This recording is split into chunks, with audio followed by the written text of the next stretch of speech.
Bismillah, Assalamualaikum. Gimana puasa hari ke-20 ya? Tanggal 20 Maret tahun 2025. Semoga pada lancar ya, sampai buka nanti. Kembali lagi dengan saya Tony di Fakta Sejarah dalam kisah seorang wanita berusia 19 tahun, sebut saja namanya Bunga. Dia janda, ditinggalkan suami karena terlibat kecelakaan. Pada saat itu Bunga mengalami perubahan sikap yang aneh. Sejak beberapa bulan terakhir, ia terlihat murung, sering melamun dan tanpa alasan yang jelas. Ia jatuh hati pada seorang aki-aki kolot bernama Aki Sanim, seorang dukun tua yang tinggal di pinggir hutan. Padahal sebelumnya Bunga sama sekali tidak tertarik pada pria tua itu. Warga mulai mencium keanehan ketika Bunga tiba-tiba sering datang ke gubuk Aki Sanim, bahkan membawakan makanan dan bercakap-cakap mesra dengannya. Ibunya yang panik akhirnya meminta bantuan Ki Mamai, seorang ahli supranatural terkenal di kecamatan sebelah. Saat Ki Mamai mulai menelusuri, ia menemukan bahwa Bunga telah terkena pelet yang sangat kuat. Akankah Ki Mamai berhasil membebaskan Bunga dari jeratan pelet Aki Sanim? Mohon maaf ya jika ada kesamaan dalam kisah ini, anggap saja sebagai hiburan.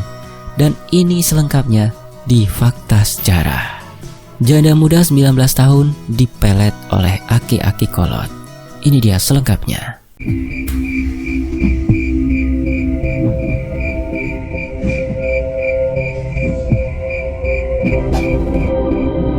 Senja baru saja turun di kampung kecil itu.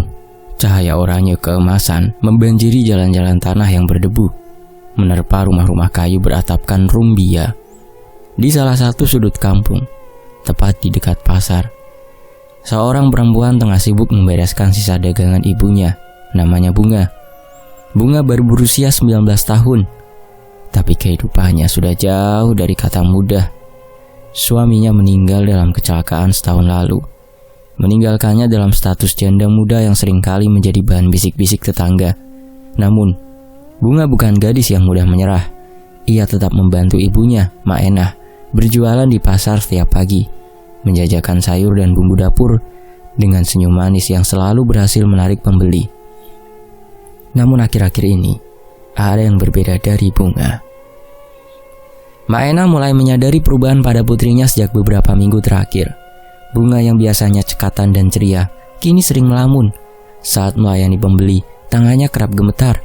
Ia juga beberapa kali salah memberi kembalian atau lupa harga barang dagangan mereka.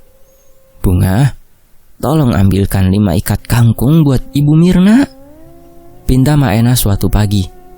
Bunga menoleh lambat, seolah sedang terbuai dalam pikirannya sendiri. Ia menatap ibunya dengan pandangan kosong sebelum akhirnya mengangguk dan mengambil kangkung dengan gerakan kaku. Mak Enah memperhatikan putrinya dengan mata menyipit. Ini bukan Bunga yang ia kenal. "Bunga, kamu kenapa sih? Dari kemarin kayak orang bingung aja." Bunga menggeleng sambil tersenyum tipis. Tetapi senyum itu terasa aneh, seperti dipaksakan. "Enggak apa-apa, Mak," katanya pelan. Namun semakin hari, perubahan itu semakin terasa. Bunga kerap bergumam sendiri.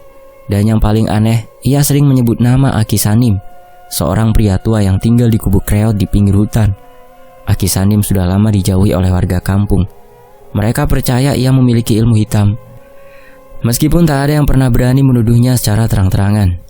Tapi satu hal yang pasti, orang-orang lebih memilih menjauh dari Aki Sanim ketimbang mencari masalah dengannya. Mak Enah merasakan kecemasan yang semakin menyesakkan dada. Suatu sore, saat hujan gerimis turun, Mak Enah akhirnya mengikuti Bunga yang sejak tadi diam-diam pergi ke arah hutan. Kakinya melangkah cepat, melewati jalanan becek. Nafasnya memburu, hatinya semakin tak tenang ketika melihat putrinya berhenti di depan sebuah gubuk reot yang hampir runtuh. Dari celah pepohonan, Mak Enah melihat bagaimana Bunga dengan tenang mengetuk pintu gubuk itu, lalu masuk ke dalam setelah sebuah suara parau menyuruhnya masuk. Jantung Mak Enah berdegup kencang. Apa yang dilakukan Bunga di sana? Setelah menunggu beberapa saat, Mak Enah akhirnya memutuskan untuk pulang. Ia harus mencari cara untuk menghadapi putrinya. Malam harinya saat Bunga pulang dengan wajah datar, Mak Enah langsung menghadangnya di depan pintu rumah. "Kamu dari mana?" tanya Mak Enah dengan suara bergetar. Bunga tidak segera menjawab. Ia hanya menatap ibunya dengan mata sayu, seperti seseorang yang baru bangun dari mimpi panjang. Aku belajar sesuatu yang penting, Mak, jawabnya akhirnya. Belajar apa? Sama siapa? Bunga tersenyum. Sama Aki Sanim, Mak. Mak Enah merasa jantungnya hampir copot. Bunga, kamu sadar gak siapa Aki Sanim itu? Orang-orang kampung bilang dia dukun, dia bukan orang baik. Namun alih-alih merasa takut atau terpengaruh, Bunga justru tampak kesal. Mak gak tahu apa-apa. Aki Sanim itu baik. Dia ngajarin aku banyak hal. Emak jangan dengerin omongan orang.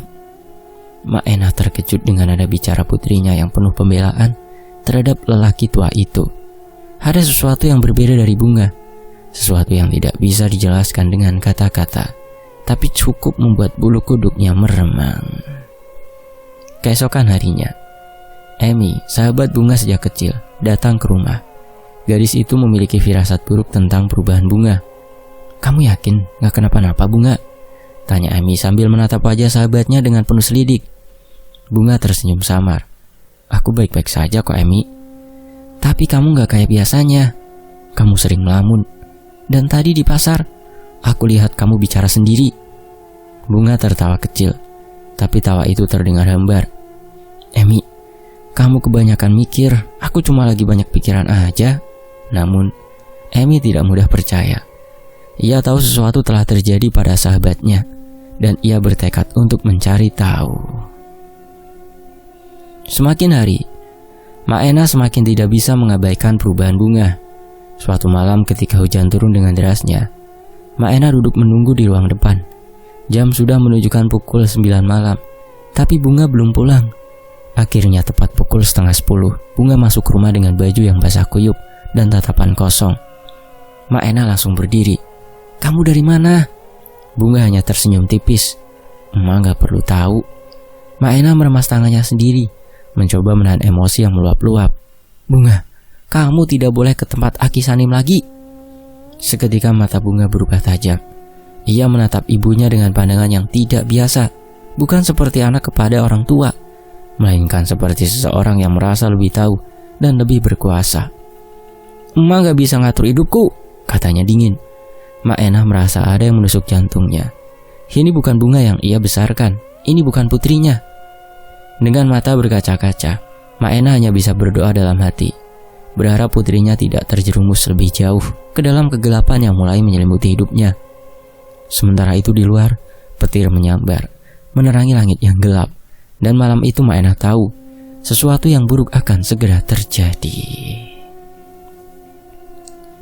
Di lain waktu, malam semakin larut, tetapi Mak Enah belum juga bisa memejamkan mata. Suara jangkrik di luar rumah yang biasanya menenangkan, kini justru terasa mengganggu. Pikirannya penuh dengan bayangan wajah Bunga, putri semata wayangnya yang semakin hari semakin berubah.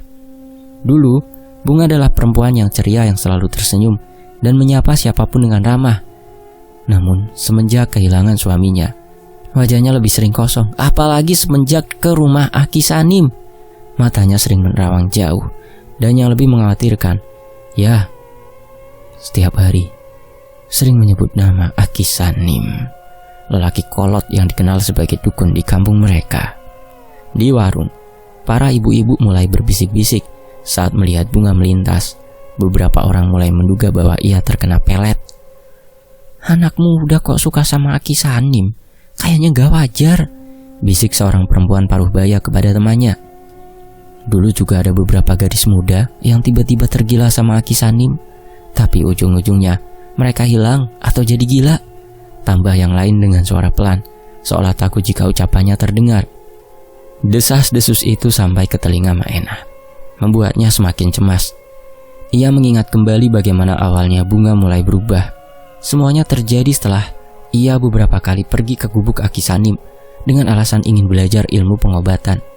Sejak itu anaknya mulai sering melamun dan kehilangan fokus.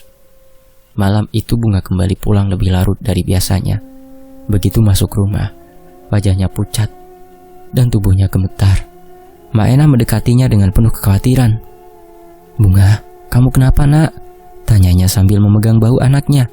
Bunga tak menjawab, Ia berjalan langsung ke kamarnya dan menutup pintu.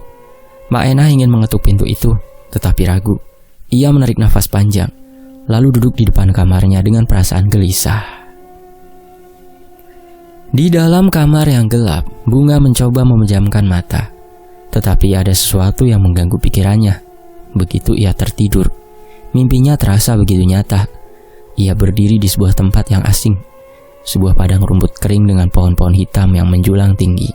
Di hadapannya, sosok hitam tinggi dengan mata merah menyala berdiri diam. Sosok itu tidak berbicara, tetapi Bunga merasa seolah-olah sesuatu membisikkan nama Aki Sanim di dalam kepalanya. Aki Sanim. Suara itu menggema di telinganya. Semakin lama semakin kuat hingga membuat kepalanya terasa sakit. Ia ingin berlari, tetapi tubuhnya terasa berat, seperti ada sesuatu yang menahannya di tempat. Tiba-tiba, sosok itu mengangkat tangannya dan mengarahkannya ke dada Bunga.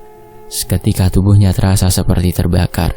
Ia ingin berteriak, tetapi suaranya tercekat di tenggorokan. Saat terbangun, tubuhnya basah oleh keringat dan jantungnya berdegup kencang. Nafasnya memburu dan tangannya gemetar. Ia memegang kepalanya yang terasa berat. Sejak mimpi itu, setiap kali ia mencoba menjauh dari Aki Sanim, kepalanya akan terasa sakit, seolah-olah ada sesuatu yang menariknya kembali, memaksanya untuk tetap berada di dekat lelaki tua itu.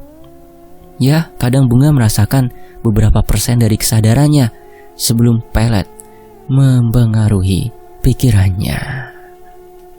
Sementara itu, Maenah merasa harus bertindak sebelum semuanya terlambat.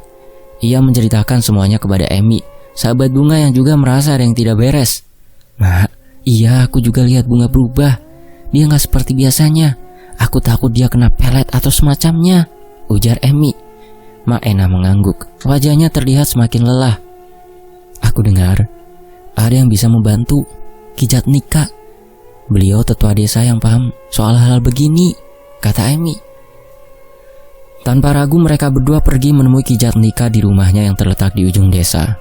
Lelaki tua itu menyambut mereka dengan tenang, seolah sudah tahu maksud kedatangan mereka. "Sanim bukan orang biasa," kata Kijat Nika setelah mendengar cerita Maenah dan Emi. "Dulu juga ada beberapa gadis muda yang tiba-tiba mendekatinya, sama seperti Bunga. Mereka semua berakhir dengan nasib buruk. Ada yang hilang, ada yang menjadi gila. Aku curiga dia menggunakan ilmu hitam untuk mengikat mereka." Wajah Maenah memucat. Ia sudah mendengar gosip itu sebelumnya, tetapi kini semuanya terasa semakin nyata dan mengerikan. "Lalu, bagaimana saya bisa menyelamatkan anak saya, Ki?" tanyanya dengan suara bergetar. Kijat Nika menghela nafas. "Aku tidak bisa membantu langsung. Untuk menghadapi ilmu hitam seperti ini, kalian harus menemui Ki Mamai. Dia adalah ahli supranatural yang paham bagaimana menghadapi kekuatan gelap seperti yang dipunyai Aki Sanim." Maenah dan Emi saling pandang. Mereka tahu ini akan sulit, tetapi mereka tidak bisa tinggal diam. "Di mana kami bisa menemui Ki Mamai?" tanya Emi. Kijat Nika memberikan petunjuk dan tanpa menunda waktu, mereka berdua berencana untuk pergi ke tempat Ki Mamai keesokan harinya. Di lain waktu, malam itu Maenah mencoba membujuk Bunga agar tidak lagi pergi ke gubuk Aki Sanim. "Bunga, kamu gak boleh kesana lagi, nak. Dia bukan orang baik," ujarnya sambil menggenggam tangan anaknya. Namun, Bunga tiba-tiba menatap ibunya dengan pandangan tajam. Matanya terlihat kosong, tetapi penuh dengan kemarahan. "Ibu gak tahu apa-apa," teriaknya. Maenah terkejut. Ini bukan Bunga yang dikenalnya. "Aku butuh Aki Sanim. Aku rindu. Aku harus menemuinya." Bunga berusaha berdiri, tetapi Maenah menahannya. Tiba-tiba tubuh Bunga bergetar hebat. Mulutnya bergumam dalam bahasa yang tidak dimengerti, tetapi terdengar seperti bahasa Sunda kuno. "Kade ulah ngalawan." Suara itu bukan suara Bunga, tetapi terdengar lebih berat dan seram. Maenah mundur dengan wajah ketakutan. Emi yang baru saja masuk ke dalam rumah langsung melangkah mundur ketika melihat keadaan Bunga. "Mak, ini sudah gak wajar, Mak," seru Emi. Bunga menatap Maenah dengan tatapan penuh kebencian. Lalu, tiba-tiba ia jatuh pingsan. Maenah segera mendekatinya dan memeluknya erat. Bunga, bangun nak." bisiknya dengan suara penuh isak. Amy berdiri di dekat mereka dengan wajah ketakutan. "Kita harus cepat ke rumah Kimamai. Ini sudah nggak bisa dibiarkan lagi," katanya. Maena mengangguk, air matanya terus mengalir. Ia tahu bahwa anaknya sedang dalam bahaya besar.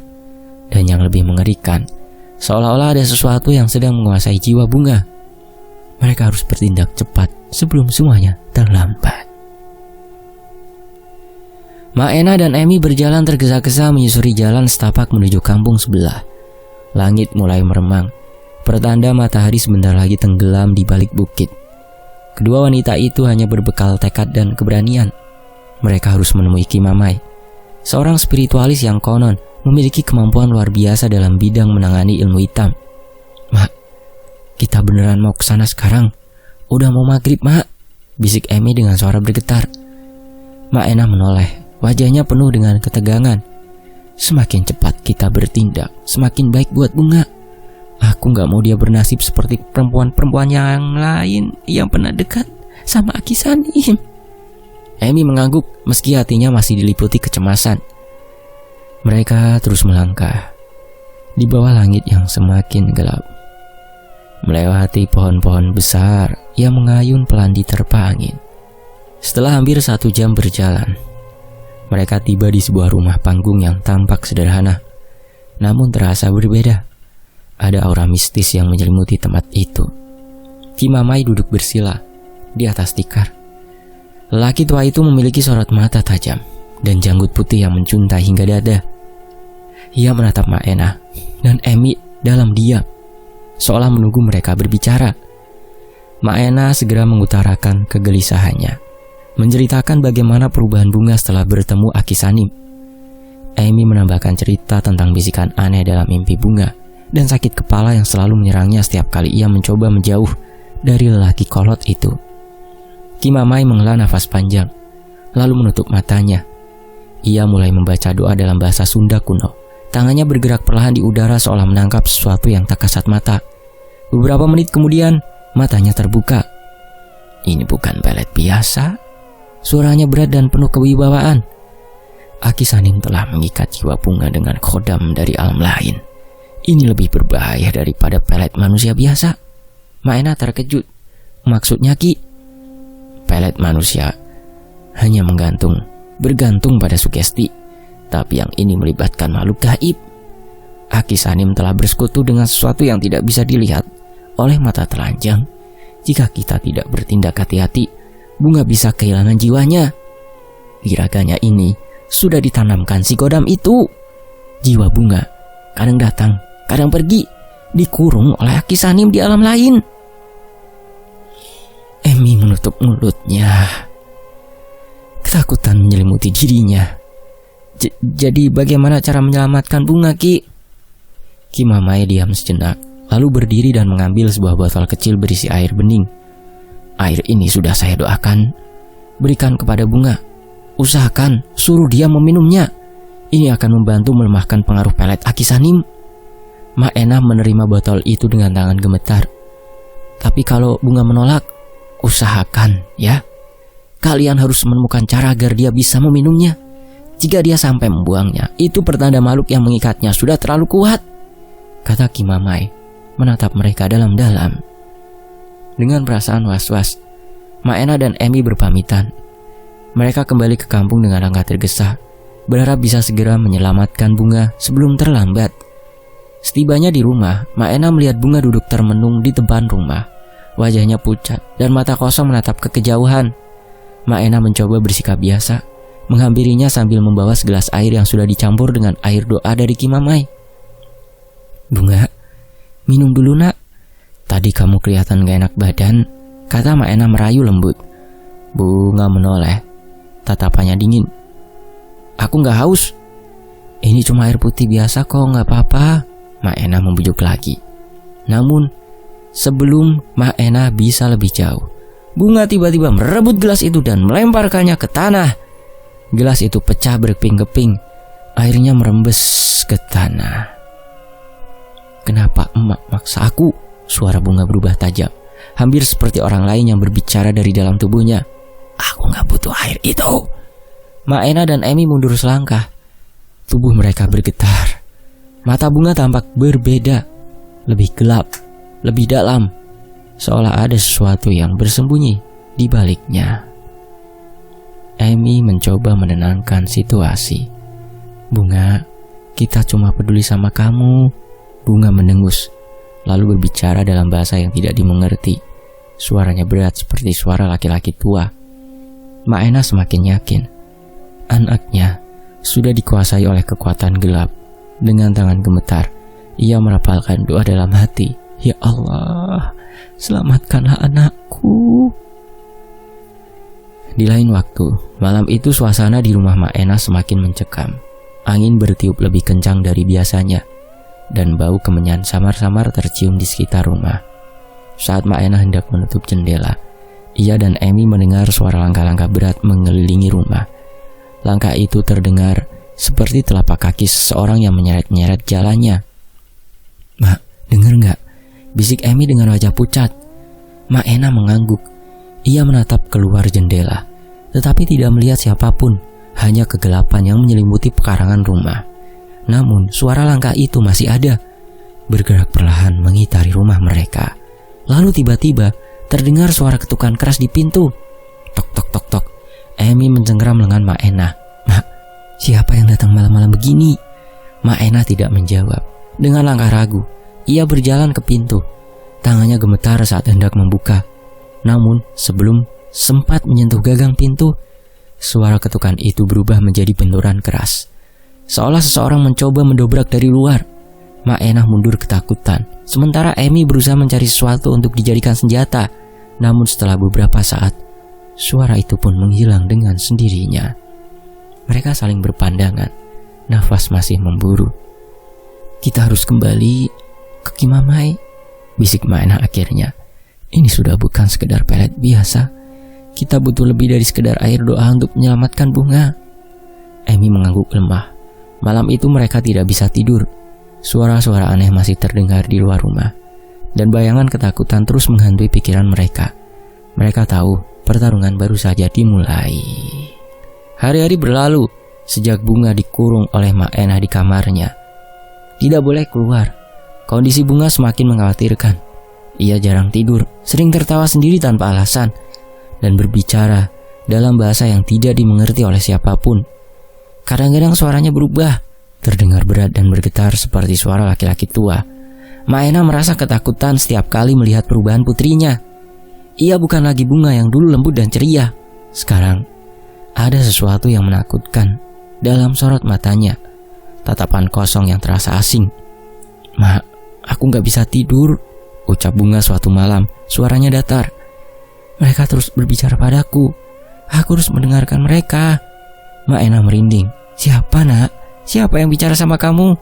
Bunganya tertawa kecil, lalu menatap keluar jendela. "Mereka semua ada di sini." Maena mengikuti arah pandang Bunga, tapi tidak melihat siapapun di luar. Hanya pekarangan rumah yang gelap, diterangi cahaya remang bulan separuh.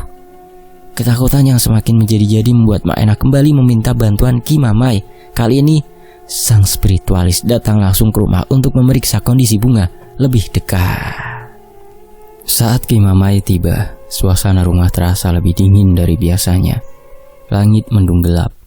Angin bertiup perlahan membawa bau anyir yang menusuk hidung. Begitu memasuki rumah, Kimamai merasakan hawa berat yang menusuk dadanya. Ia menutup mata sejenak, merasakan keberadaan sesuatu yang tidak kasat mata.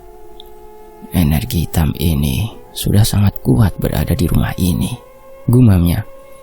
"Makhluk suruhan ini bukan hanya mengikat Bunga, tapi juga mengawasi kalian semua." Maena menggenggam tangannya dengan cemas. "Ki, tolong selamatkan anak saya, Ki." Kimamai mengangguk, lalu mendekati Bunga yang duduk termenung di sudut ruangan. Ia menatap gadis itu dengan penuh kewaspadaan. "Bunga," panggil Kimamai. Bunga mengangkat wajahnya perlahan. Mata itu yang seharusnya indah, kini tampak begitu kelam dan tak bernyawa. Bibirnya bergerak, tapi yang keluar adalah bisikan dalam bahasa yang tidak dimengerti siapapun. Kimamai mulai merapal doa dalam hati. Udara di sekitar mereka semakin dingin.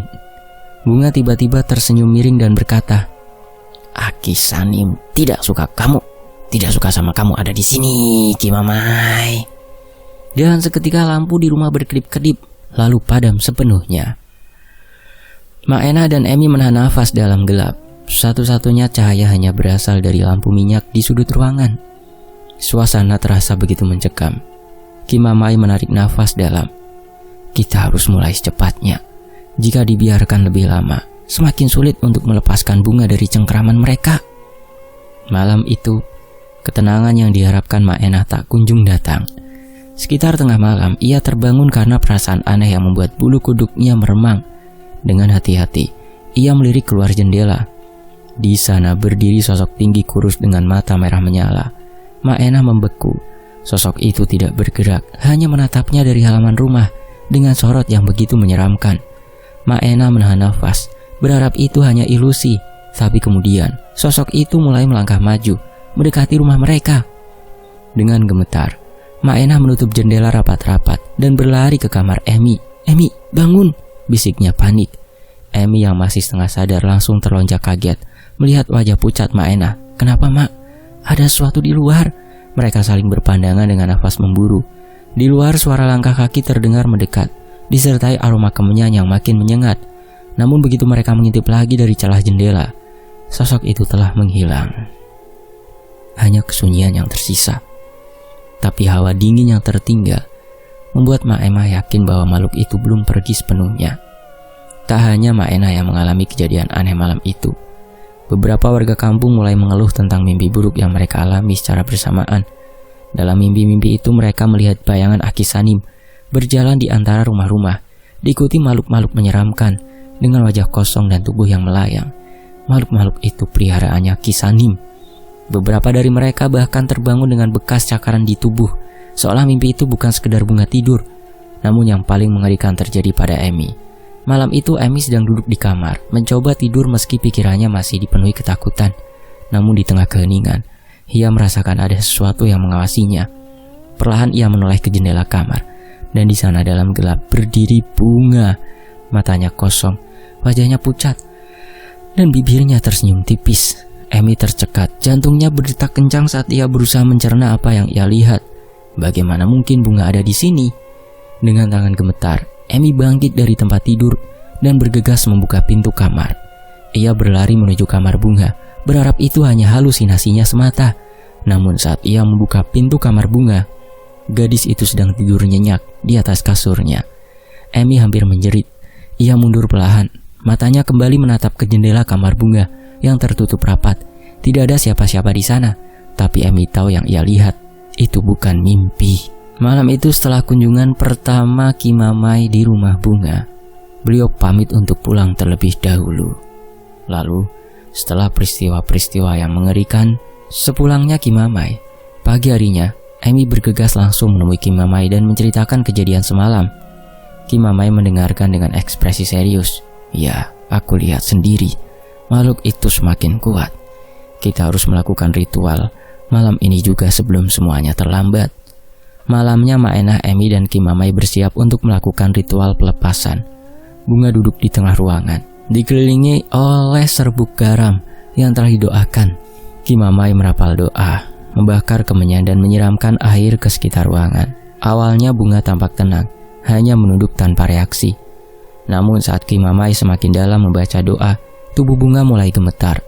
"Ma, tolong, sakit," rintihnya. Maena nyaris melangkah maju, tapi Kimamai menahannya. "Jangan percaya apapun yang sedang dia katakan. Ini bukan Bunga yang bicara." Tiba-tiba Bunga menjerit keras. Tubuhnya melenting ke belakang, bergetar hebat seperti kesurupan. Matanya melotot, nafasnya tersengal. "Lepaskan aku!" teriaknya. Suaranya berubah menjadi berat dan parau. Kimamai terus membaca doa, tapi semakin ia membaca, semakin kuat reaksi Bunga.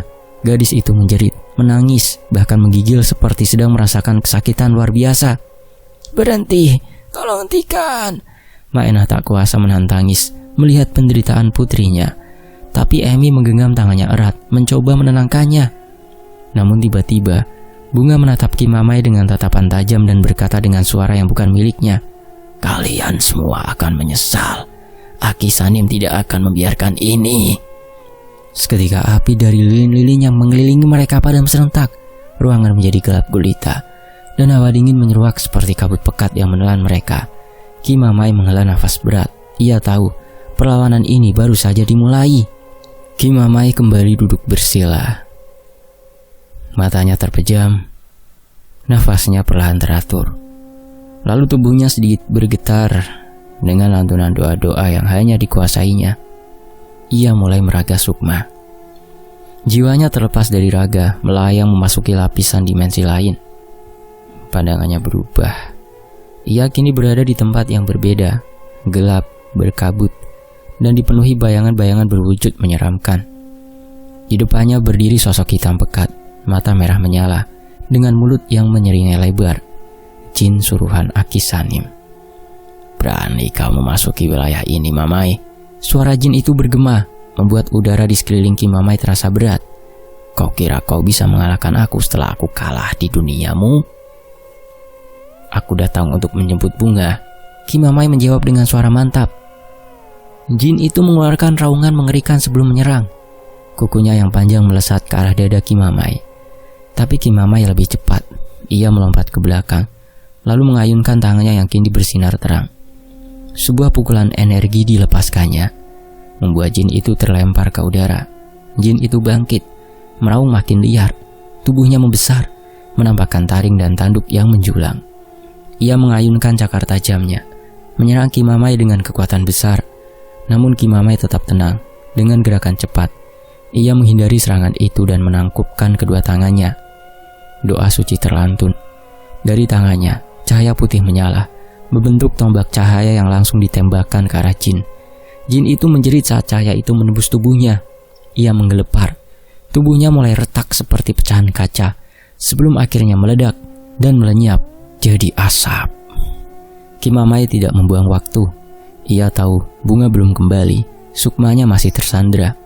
Dengan langkah sigap, ia menerobos dimensi itu, mencari jalan menuju tempat di mana Aki Sanim menyembunyikan sukma bunga. Semakin dalam ia masuk, semakin terasa hawa yang menyesakkan. Suasana berubah. Ia tiba di sebuah tempat seperti istana tua yang dihiasi kain putih kusam. Di tengah ruangan, bunga duduk terikat oleh rantai gaib. Wajahnya pucat, matanya kosong. Di depannya berdiri Aki Sanim. Tapi ia bukan lagi kakek renta seperti di dunia manusia. Kini ia terlihat lebih muda di sini. Matanya bersinar merah, auranya dipenuhi kekuatan hitam. Kau tidak akan bisa mengambilnya, Mamai. Aki Sanim menyeringai.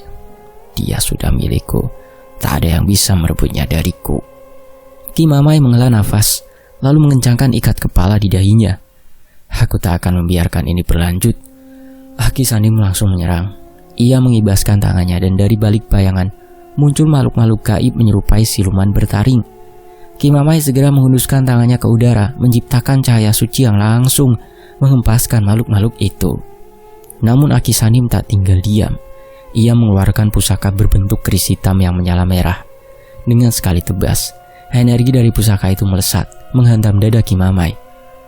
Ki Mamai sempat terhuyung, tapi tak jatuh. Ia merapal mantra lagi.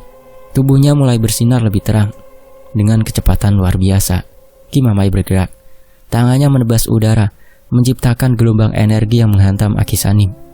Kakek tua itu menjerit, tubuhnya terpental, tetapi ia masih bisa berdiri.